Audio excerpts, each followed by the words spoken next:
Halo semuanya, kembali lagi dengan saya dalam sebuah cerita yang berjudul Mengharap Cinta Sang Suami. Bab 17, Cemburu. Selamat mendengarkan. Langkah jenjangnya berjalan cepat. Terlihat buru-buru menelusuri koridor rumah sakit. Di depan sebuah ruangan ada seorang laki-laki berpakaian rapi. Dia menyambut kedatangan Asker dengan senyuman. Silahkan Pak Asker, lihat saja. Apa benar dia Bu Faiza yang selama ini Pak Asker cari? Mendengar itu, Asker segera membuka kamar rawat inap tersebut. Terpaku di ambang pintu ketika menemukan sosok berwajah ayu yang selama ini berhasil mencuri perhatian. Dia tengah duduk memakan bubur di tempat pesakitannya.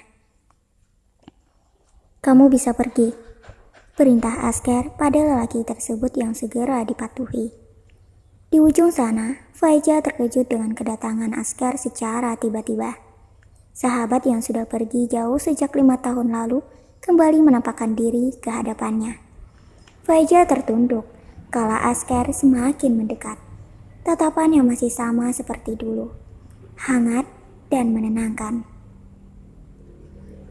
Hai, aku Askel. Nama lengkapku Askelkan Edes.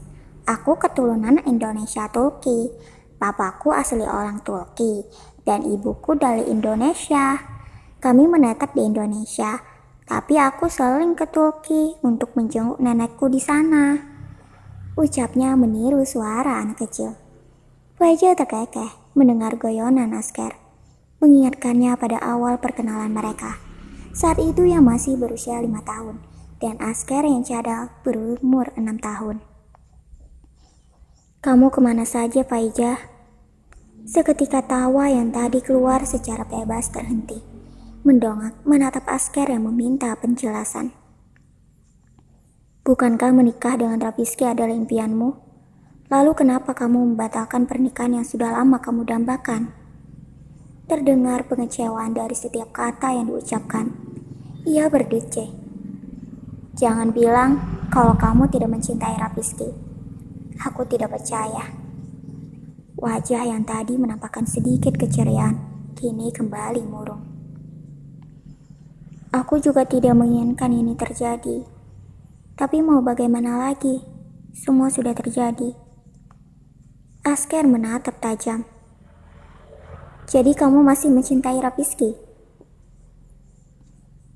Aku akan selalu mencintainya, bahkan melebihi diriku sendiri. Kalau perlu, berkorban nyawa pun aku siap untuk ke Rafiski. Menohok. Perkataan Faiza terasa mencekik Asker. Ia tersenyum miris memalingkan wajah. Sesaat kemudian kembali menatap Faiza lekat. Cinta bukan tentang seberapa kamu berhasil memilikinya, tapi seberapa keras kamu bisa mengikhlaskan dia bahagia bersama orang lain. Kalimat itu juga yang selama ini menjadi patokan Asker dalam mencintai.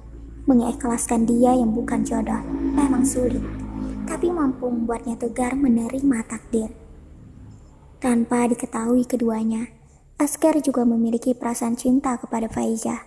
Namun, rasa cinta tak pernah terbalas. Ketika tahu kedua sahabat itu saling mencintai, Asker mundur secara perlahan dan mengubur semua rasa agar bisa bersikap seperti biasa saja, walaupun hatinya terluka pada saat itu. Saat mengetahui pernikahan keduanya batal, secercah harapan kembali muncul. Cinta yang tenggelam kembali menampakkan diri. Perasaannya masih sama, seperti 5 tahun terakhir. Jadi benar, kalau Rafiski sudah menikah dengan Arumi. Setetes air mata jatuh, mengalir begitu saja. Dadanya terasa sesak, seakan terdapat sekeping hati yang hancur. Ada apa denganmu, Faiza? Kamu sendiri yang membatalkan pernikahan. Lalu kenapa kamu sekarang menangisinya? Bukan aku, tapi ini semua karena Gibran. Dia yang tidak membiarkanku untuk bahagia. Muka yang sudah basah dengan air mata menatap nyalang Asker. Maksudmu? Faiza menghela nafas, kemudian mulai menceritakan siapa sebenarnya Gibran, bagaimana dirinya menculik untuk menggagalkan pernikahan dan disekap selama 2 bulan. Terakhir, Faiza juga menceritakan bagaimana dia kabur dan berada di tempat sekarang. Semua diceritakan secara detail, tanpa ada yang terlewat. Sekarang sudah jelas, kalau bukan aku yang membatalkan pernikahan. Ini bukan keinginanku. Tapi inilah kenyataannya. Kamu dan Afizki tidak berjodoh. Sekeras apapun kamu menginginkannya, kalau Allah tidak menghendaki, maka semua itu tidak akan pernah terjadi. Aku akan membuat garis takdirku sendiri. Rafizki hanya akan menjadi milikku. Tidak ada yang boleh memiliki cintanya selain aku. Sambar Faiza dengan cepat. Kamu egois, Faiza. Tekan Asker.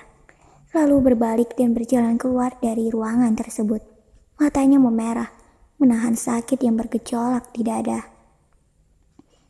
Di sini ada aku, Faiza, yang begitu mencintaimu. Tapi sedikit saja, kamu tidak pernah menyadari akan kehadiran cintaku. Pagi hari, di waktu weekend, Rafizki memulai aktivitasnya untuk membersihkan mobil kesayangan. Sedangkan Arumi terlihat sedang asyik menyiram bunga-bunga yang ditanamnya 1 bulan ini. Beberapa bunga sudah mulai bermekaran, sehingga halaman rumah nampak indah dan terasa sejuk. Sayang, kok selangnya gak keluar air? Bingung, karena tiba-tiba selang yang digunakan untuk menyiram tanaman berhenti mengalir. Masa sih? Punyaku mau? Ucap Rafizki acuh, sedikit pun tak menoleh pada Arumi.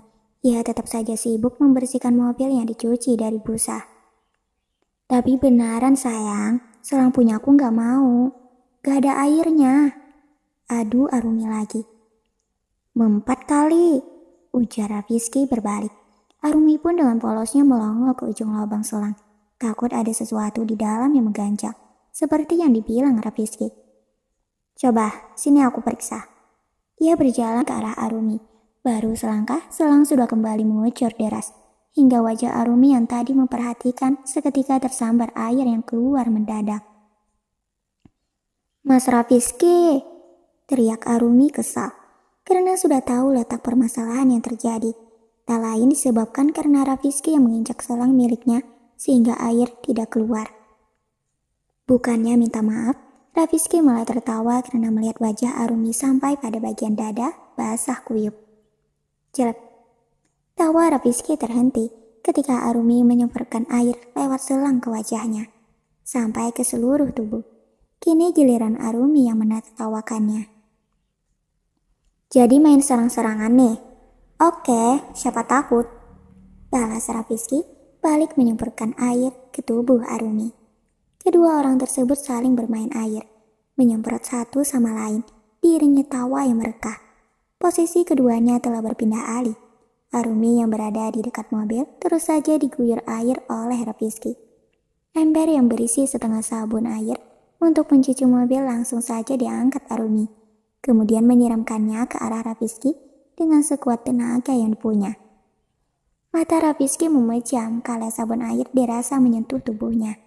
Beberapa berubah menjadi gelembung kecil yang terbang kemudian pecah dengan cepat.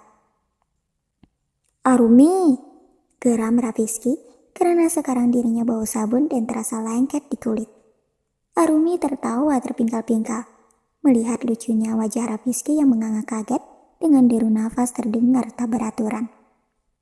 Berani kamu ya, ujar Rafizki menghampiri Arumi dan menangkap tubuh itu dengan sigap dari arah belakang. Arumi sudah terlambat untuk menjauh, karena sekarang Rafizki mengangkatnya dan berjalan memutar membuat kedua kaki Arumi melayang. Mas Rafizki, jerit Arumi karena merasa pusing. Tak mempedulikan teriakan Arumi, Rafizki terus saja memutar. Tubuh Arumi seperti terbang dengan bebas. Detik berikutnya, Rafizki juga merasakan hal yang sama. Saat tak mampu lagi mengendalikan tubuh, kedua orang itu seketika terjatuh dengan Arumi yang bertumpu di badan Rafizki. Kedua pasangan itu kemudian kembali tertawa, menyadari tingkah mereka yang seperti anak kecil. Sepasang mata yang sedari tadi memperhatikan dari balik pagar segera berbalik. Buliran bening di matanya berhasil lolos tanpa diperintah. Dia menangis secara diam. Penampakan yang dilihat barusan begitu menyakiti perasaan. Menyaksikan mereka tertawa bersama membuatnya tak rela kebahagiaan yang seharusnya menjadi miliknya direnggut dalam sekejap. Faiza cemburu melihat kedekatan mereka. Tangannya terkepal, ingin sekali marah, tapi semua itu tertahan.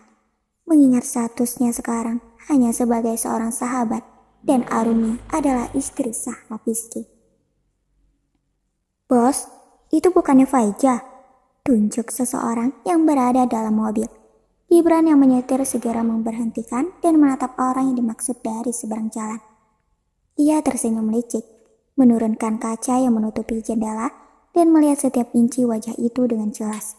Pandangannya beralih pada sosok tak jauh di belakang sedang menabur kebersamaan yang indah.